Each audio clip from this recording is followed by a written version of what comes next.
बापू एक जगह मारो प्रोग्राम एक बापू ने मैंने फोन किया, माया भाई कुंभ में जाना है, वहां बड़ा भंडारा करना है, इसलिए भंडारे के लिए एक डायरा रखना है, आपके डायरे में बहुत रुपया उड़ते हैं।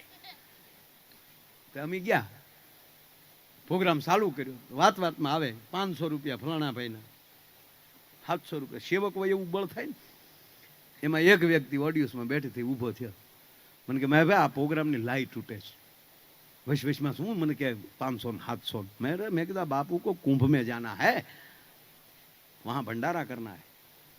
ए बाबू કેટલો ખર્ચો છે? देखो बेटा 100 डब्बा घी पूरा महीना रखेगा ना, 100 डब्बा घी, 150 डब्बा तेल, 100 बोरी खांड, 100 बोरी आटा, बेसन आते हैं ना, बेसन बेसन कर नाखे। ભીખુદાન ભાઈ અમારે ઘણી વાર કે અમારા પદ્મશ્રી એ કે અમારા કલાકારની સર્જરી કરો ને તો એક ગુણ સણ્યાનો લોટ નીકળે, અમારા હવારે ગાંઠિયા સિવાય કાંઈ નહીં। તમારે એમ કે આપણા લેર કરતા છે એમ છે ને, કોક દી અમારે હવારે આવો, હવારે આવડા તો હોઈ ગયા હોય ને, અમે પછી કઈ ક્યાંય ગાંઠિયા મળશે। એક જણો અત્તર સોપડવા આવ્યો ને તે મને અત્તરનો ફાયો આપ્યો, નાકમાં નાખો, કાનમાં કાનમાં એમને ઊંઘે નાક તો કાનનામાં હું કામ એ ફાયો નાખતા? મને સાહેબ અમુક સમજાતું જ નથી। તમે વિશ્વમાં વયા જાઓ, ગુજરાતી ભાષાની બહાર બીજી ભાષા બોલાતી જ નથી, અને આપણા હું કામ ઢીલા પડે?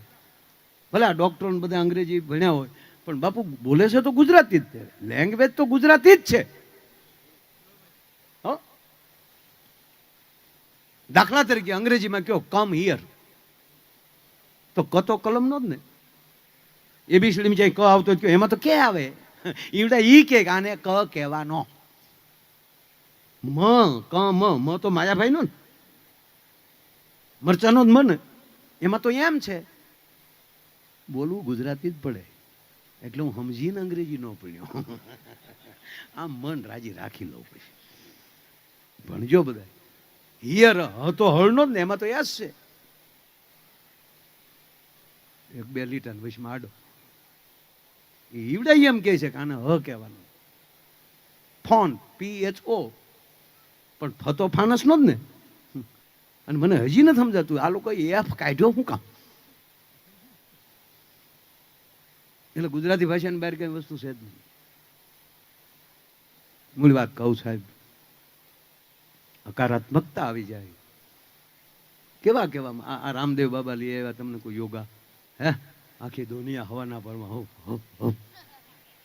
પતંજલિ યોગ સાહેબ ખૂણામાં પડ્યોથી મહાપુરુષે યોગ દિવસ ઉજવવા માટે વિશ્વને મજબૂર કરી દીધા।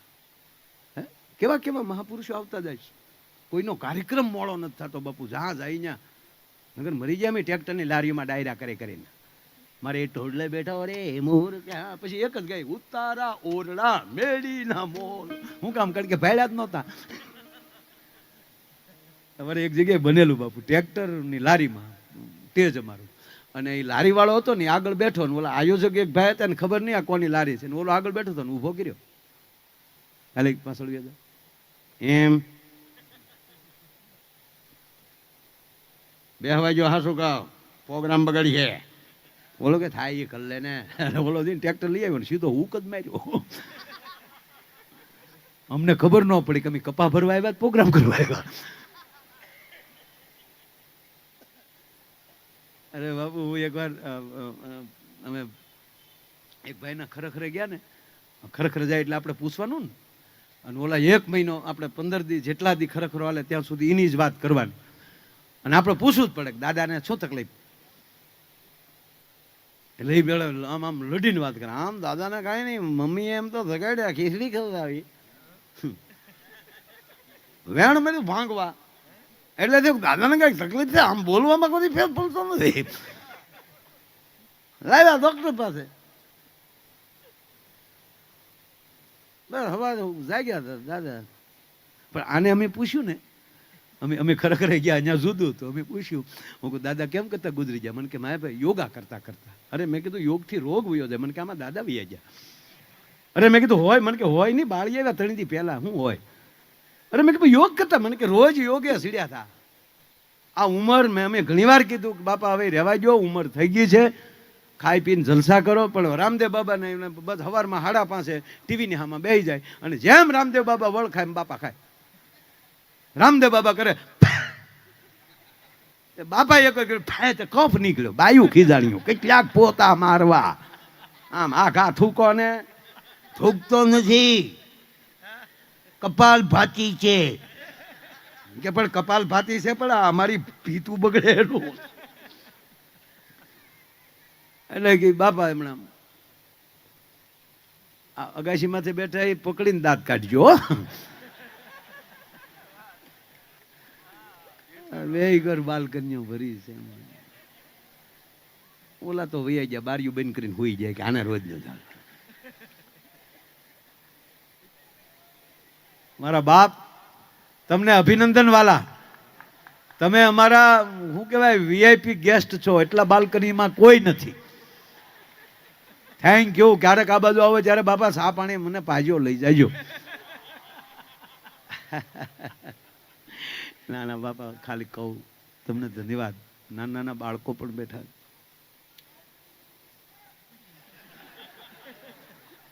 Thank you. અહીંયા આવશે પણ આવડા આ બાબાનો કરકરોત મને પૂરો કરી લેવા ગયો. એટલે કીધું કે યોગ કરતા કરતા તે એમના રામદેવ બાબા હામાં કે હવારમાં બેસી જાય, જેમ રામદેવ બાબા કહે એમ કરે ને. એમાં રામદેવ બાબાએ કીધું કે પદ્માસન લગાય.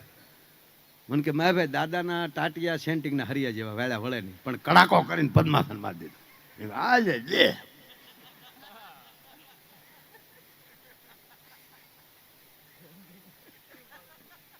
પછી કીધું कि अब दोनों हाथ से जमना पैर पकड़िए. जमना से पग पकड़ीने कीधुं अपनी गर्दन ऊपर धीरे धीरे ले जाइए. એટલે બાપાએ ઓળે પગ ચડાવ્યો હમણાં. इसी तरह દાયા પગ લેજે. અમુક વસ્તુ સમજાતી નથી. એક જણ મને આવીને કે મારા ભાઈ યોગ કરવાથી રોગ વયો જાય. મેં કીધું હા. મને કીધું આ રામદેવ બાબાની આંખ કેમ હારી નથી થતી? લે એટલે આ મેં કીધું મહાપુરુષો બીજા માટે હોય.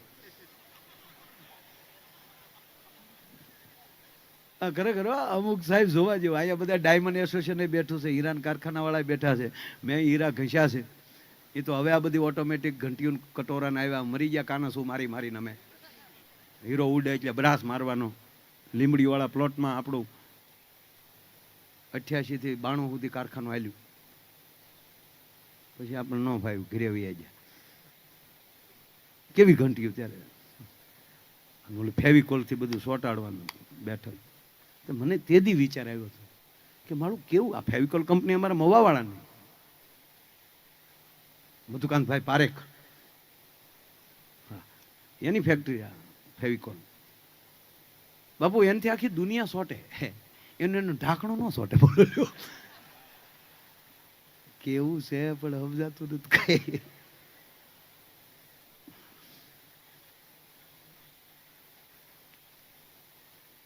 અને પછી એને બીજો પગ ચડાવ્યો, કડાક દિન ચડાવી દીધો. દોનો હાથ કા ટેકા દે દો. અને 2 હાથના ટેકા દીધા. ખોટું સાયરેન વગાડો માં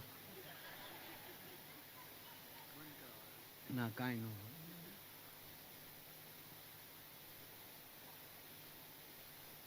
આપણે હળવું બોલશું. મૂળ વાત. પછી કીધું રામદેવ બાબાએ ઊંડો શ્વાસ લ્યો. અને એને એટલો ઊંડો શ્વાસ લીધો કે માયાભાઈ ઊંડો શ્વાસ લીધો તો બાપાની આંખી બંધ થઈ ગઈ. ત્યાં લાઈટ વહી ગઈ. લાઈટ આવી તો બાપો વયો ગયો. મારો કહેવાનો સૂર એ છે બાપ કે આજ આરોગ્ય માટે આવો રૂડો જ્યારે અવસર છે, આવો આનંદ છે, અને એમાંય મેં કીધું એમ કે આવી જ્યારે લહેર છે ત્યારે આપ બધાય જ્યારે આ કાર્યક્રમમાં પધાર્યા છો એટલે બહેનોની મૂળ વાત કે છોકરાને ભણાવવાનું.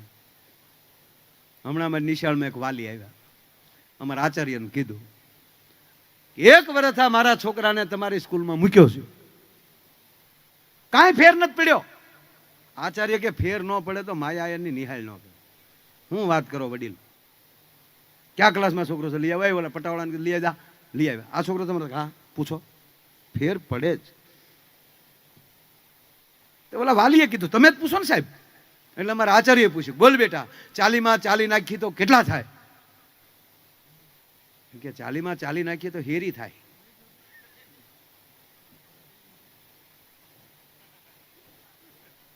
એમ નથી કહેતો બેટા 40 માં 40 નાખી તો મમ્મી થાય.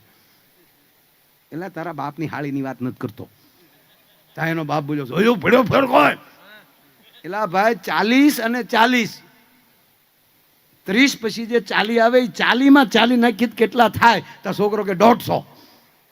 150 કીધું તા સાબાશ સાહેબ બોલ્યા, સાબાશ દીકરા. કોણે કીધું ફેર ન પડે? સાબાશ. તો દીકરાનો બાપ ખીજાણો, હું ફેર? સાહેબ શરમ રાખો, 40 ને 40 80 થાય, 150 થાય. અરે કે પણ તમે તો ફેર પડવાની વાત કરી. ફેર પડ્યો થાળી 300 નો. કે કેમ? તમે મૂકી જાય ને તે દીતા તમારો બાપ 500 કહેતો. આ ઢીબી ઢીબી 150 લાવ્યા, એ 150 આવ્યો 80 આવશે. વળતા પાડી હોય ને એને વાંધા નથી. જો એ હાથે પગ્યો હોત તો એને રવાના કરવાનો થાત. મારો કહેવાનો સુરી છે કે જીવનમાં જેટલી સારી વ્યક્તિ સાથે સારી વ્યક્તિની નજીક બેસવા મળે તો એના માટે બહુ અદ્ભુત કામ છે. અને સાહેબ આ દુનિયા સરળ છે. વર્તમાન પરિસ્થિતિ બાપુ એવી છે કે થોડું ઘણું માણસોમાં નકારાત્મકતાની ઈર્ષા નીકળી જાય તો ભારત દેશ એવો બીજો દેશ નથી. આજે અહીંયા ભાવેણામાં બેઠાનું કહું, કેવલ નકારાત્મકતાને કેવલ ઈર્ષાને ત્યાગ કરો તો વિશ્વમાં ફરી લેવાની છૂટ ભારત જેવી ઉર્જાનો ઓરા બીજા દેશમાં નથી. પણ આપણી અંદર નકારાત્મકતા છે એટલે એ ઓરા આપણી નજીક આવતી નથી. આપણે કોઈના લગ્નમાં ગયા હોય તો ભલે આપણે ફટાકા મારતા હોય, પણ આ દેશનો બ્રાહ્મણ ચોરીમાં 2 ચમચી ઘી હોમીને એક શ્લોક તો બોલે છે ને. એ ચોરીના યજ્ઞથી લઈ અને અતિ મહારુદ્ર સુધી વ્યા જાઓ અને આપણા દેવસ્થાનના ધૂપિયાના ધૂપેલિયાથી લઈ અને લક્ષ ચંડી સુધી વ્યા જાઓ. આવા યજ્ઞો ક્યાં દેશમાં થાય? અને દરરોજના કેટલા યજ્ઞો થતા હશે. અરે છોડો, આ દેશના તમામ અખંડ દીવાની જ્યોતું ભેગી કરો, તે વોરા ક્યાં જાય? હિમાલયથી લઈને ગિરનાર મહાપુરુષોથી તપથી ભજનથી આમ હચમચે છે. પણ આપણી અંદર રહેલી નકારાત્મકતા એ ઉર્જાને આપણી પાસે નથી આવવા દેતી, વોરાને આપણી પાસે નથી આવવા દેતી. બાપુ છેલ્લી વાત કહું, એક ભગવાન રામ લઈ લો. ફરમાઈશું બહુ આવી છે. ફરમાઈશું તેણી દી રહી ક્યારે મેળ આવે? આ તુલસીભાઈ ને બોલાઈ ગયા ને, તુલસીભાઈ ને બોલાઈ ગયા છતાં પાછો બોલી જાઉં. 1,11,000 તુલસીભાઈ પટેલ પીપળિયા તાળીના ગળાથી વધાવો બોલાઈ ગયા છે એકવાર. મને યાદ હોય ને, ફાળો તો બહુ અહીંયા રાખી.